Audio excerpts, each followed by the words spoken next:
So Warner Brothers cannot catch a break these days, and you know what? I think that's absolutely hilarious. See, Wonder Woman 1984's director Patty Jenkins decided she would speak out today. She decided she would take shots at streaming services.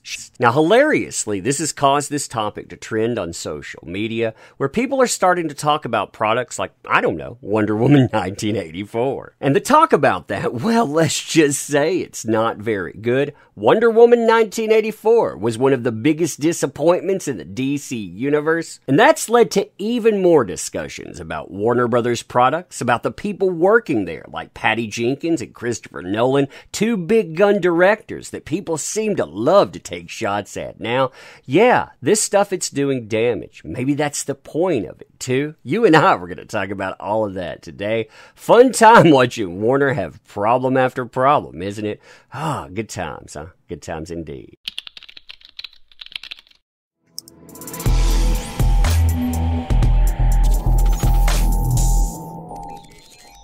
Oh, Warner. So hey there to all you fine folks in this fine day, by the way. I hope you are doing excellently.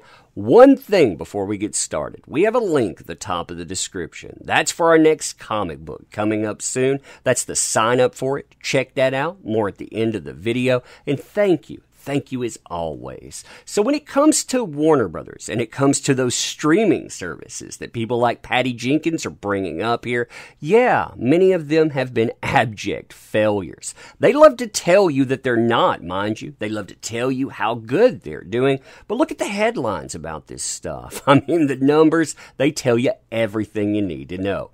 Warner Brothers may lose over $1.2 billion, that's billion with a B, due to the HBO Max move. The controversial decision to shift all 2021 Warner Brothers movies onto HBO Max could have significantly costly consequences for Warner Media. And guess what? It did. Now, with all of these multi-billion-dollar problems consistently plaguing Warner and their brand, you would think that they could trot out some of their big dogs. People like Patty Jenkins in particular, you know, ones that they compensated very, very well when it came to HBO Max, and maybe make some positive PR moves. That's not the case, though. See, as part of this year's CinemaCon, Patty Jenkins ends up participating in a panel discussing the future of cinema, in particular the recent boom of streaming platforms supported by the beer bug. You know, she was asked what she thought about this stuff. Again, you would think that she put out something positive, but instead, this is what she had to say. Quote, "All of these films that streaming services are putting out,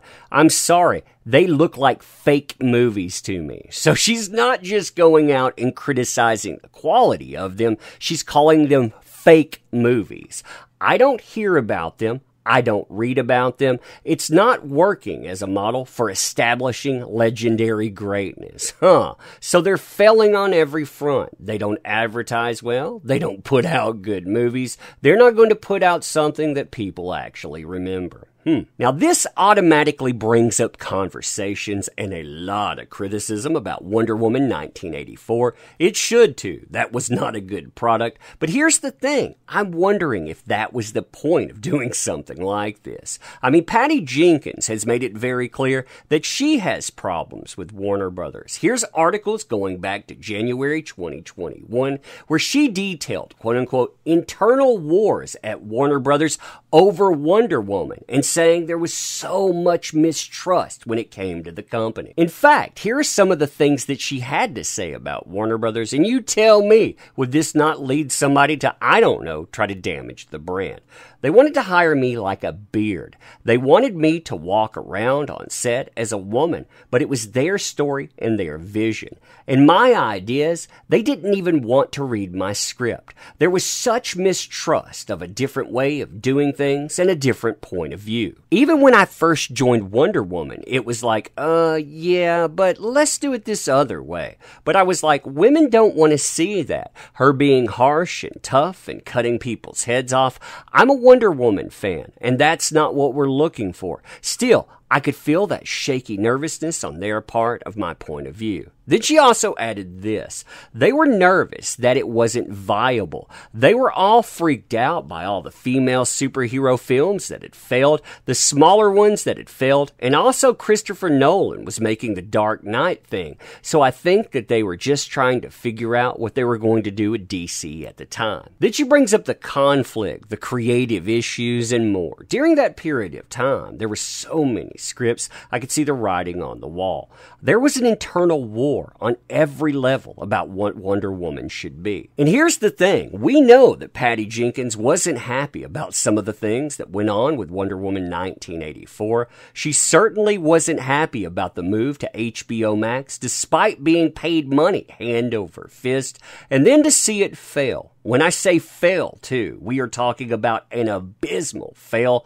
$200 million budget, probably another $200 million spent on advertisement for a movie that made worldwide $166 million, plus maybe another $20 million in domestic video sales. I mean, that's not going to make a director happy, and maybe, just maybe, they want to take it out on the company. See, color me conspiratorial, but I don't think that this was something that she said without thinking about it. I don't think it's the media just picking up something and running. In fact, Patty Jenkins knows this game. She's dealt with the media before. She's complained about the media taking clips, and she's put some out there before to weaponize them, and she's weaponized them against Warner Brothers. People are also bringing up this when they bring up Wonder Woman 1984. Didn't Wonder Woman 1984 premiere on HBO Max at the same time it was released in theaters?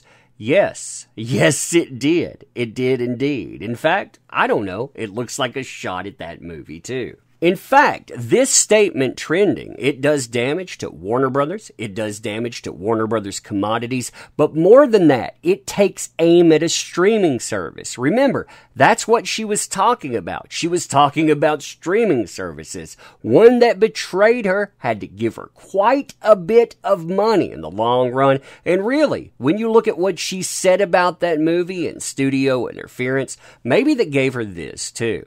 Let's dialogue about what's fake Patty. Look at that CGI there. Yeah, that's movie used. See, I think people forget rather quickly that the entire Directors Guild went after Warner Brothers and HBO Max. You had actors, you had backers, studios.